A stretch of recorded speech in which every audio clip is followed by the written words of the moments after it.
In this video, we are going to unlock the secrets of growing ginger, one of my favorite plants both in the garden and in the kitchen.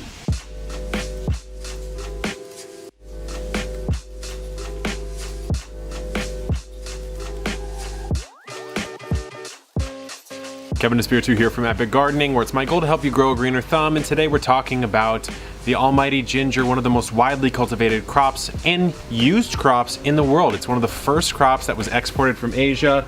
Here we have the root. We'll get to why it's not actually a root in a second, but here is a plant, the ginger plant. This is actually not the classic species. This is Alpinia golonga, which is a Thai ginger, but for all intents and purposes, it grows the same way. Now, ginger, used in spices, you can candy it, you can dry it, there's a million and one things to do. So in this video, we're gonna learn how to grow it in a container, the exact way to get epic amounts of ginger. And at the very end, for a little bonus, I'm going to show you how I turn my homegrown ginger into a ginger powder. So if you want some epic ginger harvests, make sure to cultivate that like button and let's get into the video.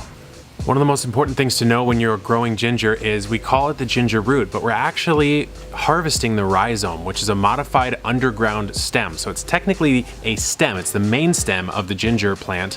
And what we're doing is we are planting a rhizome when we're growing it in a container. So here's one that I have. I got it at a grocery store, and here's a pro tip when you're buying it at a grocery store. So when you're going to the store to find ginger, you wanna look for eyes, right? So look for these little eyes. You can sometimes see them sprouting, sometimes not. And just grab a couple big chunks like this. So you can see, this is where the new growth is gonna come out, right there, and right there. Now, another thing you should know when you're planting your ginger is that the larger the rhizome chunk that you plant, the faster you're going to get ginger. And the reason why is because you're gonna get more sprouts. So if we have a plant like this, you can see we have 1, 2, 3, 4, 5, 6 shoots coming up. And that's only gonna happen if there are enough areas for the shoots to come up. So if we took this little toe off right here, there might be 2 points, so you get 2 shoots. If we plant this entire ginger piece though, we're gonna get a lot more, which means more shoot development up top and more root growth down below, quicker, which means more photosynthesis, which means more energy, which means more growth, which means you get the ginger faster. Now that we know how ginger grows, we have to think about the container we're gonna put it in, right? That's what the video is about. Now what you'll notice is as you plant it and the stalks start to come up, they creep in one direction. So they grow horizontally. The rhizome expands horizontally. So that means it makes a little bit more sense, in my opinion, to grow it in a wide, shallow pot rather than a narrow, deep pot. So this pot, for example, I may transplant into a wider, shallower pot. That's why I've chosen this one right here.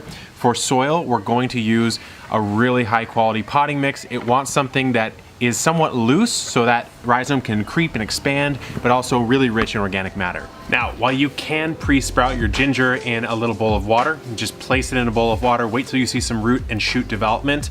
If you so choose, you can just go ahead and plant it straight in and then hit it with a little bit of water. It's gonna start anyways. That's just kind of a way to speed up the process, but certainly not necessary. Anything that would be happening in that bowl will also be happening in this soil. So we have our mix here, a really nice high quality potting mix. With ginger, it's kind of not like a standard root crop like a potato. Potatoes you would put down pretty deep in the soil, maybe at least 6 inches or so, I would say, although I plant my potatoes even deeper. But what I'll do is I'll just barely cover it up. So we've got our nice piece here, nice healthy chunk of ginger rhizome, and we're gonna pop it in, give it a nice little firm press. We'll cover it up, maybe 1/2 inch, 3/4 inch, nothing too wild. And now we are ready to water it in. Don't go crazy with watering it in here because remember, there's no roots, no shoots. So we just need to give it enough water so that it knows it's time to start throwing out those roots and shoots. And besides that, we're pretty much good to go. And remember, it's in a container, so you can definitely overwater it a little bit. One thing I like to do is just check. Let's see how much we watered that right now. Looks like we got it moist to about, I don't know, maybe about 2 inches or so. I might give it a tiny bit more. And that's pretty much it until it starts to sprout up.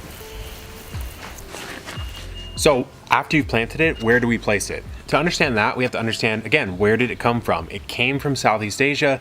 That's a tropical climate. Tropical climate means lots of rainfall, lots of humidity, lots of heat, and the soil is moist for quite some time. So if we're thinking about that and we're thinking, how do we place our container so that we get some nice sprouting and some good growth, good early growth, that means probably you're gonna wanna start it in the spring. Probably you're gonna wanna start it indoors if you're in a specifically cold area. You know, if you get a true frost in the winter, start it indoors, wait till you see some sprouts start to come up, and then you can think about moving it outdoors because again, heat, humidity, and water-loving plant. When these are cultivated en masse, right? In a commercial farming application, these are all planted in spring. The rhizomes are all planted in spring, timed right up to that monsoon or rainy season where they're cultivated, and that's because then you're just letting Mother Nature do the work. Of course, we're growing it in a container, so after it sprouts, you're gonna have to do a little bit as far as its care. Let's talk about 3 different problems that you can run into when you're growing ginger in containers. Honestly, it really is a simple plant provided you're matching it to the conditions it expects, the conditions it's used to, right? Where it evolved. So if you're getting browning tips, yellowing tips. Browning tips is probably a good sign that the soil's not moist enough. You may want to throw some mulch on, you may want to water a little bit more often. Perhaps you want to use a container with worse drainage, right? Just as long as you're not overwatering.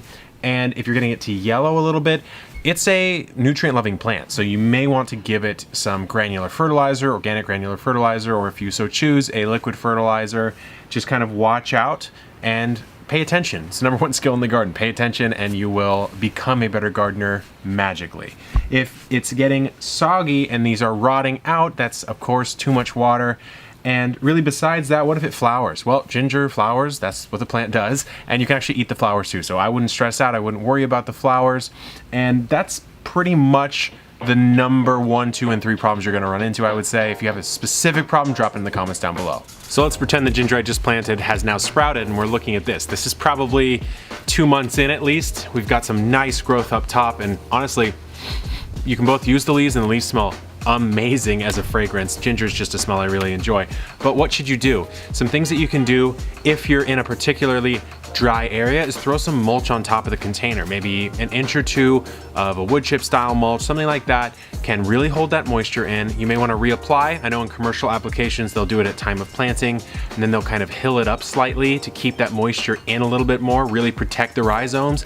And then they'll also throw some mulch on maybe 45, 90 days after. For harvesting, what you'll want to do is if you want to keep it growing, if you're in an area where you can overwinter your ginger and just keep growing, then what you may want to do is come through and just snap off the new chunks of the rhizome and let it continue to grow. That way you're not disturbing the entire root system and shoot system, right?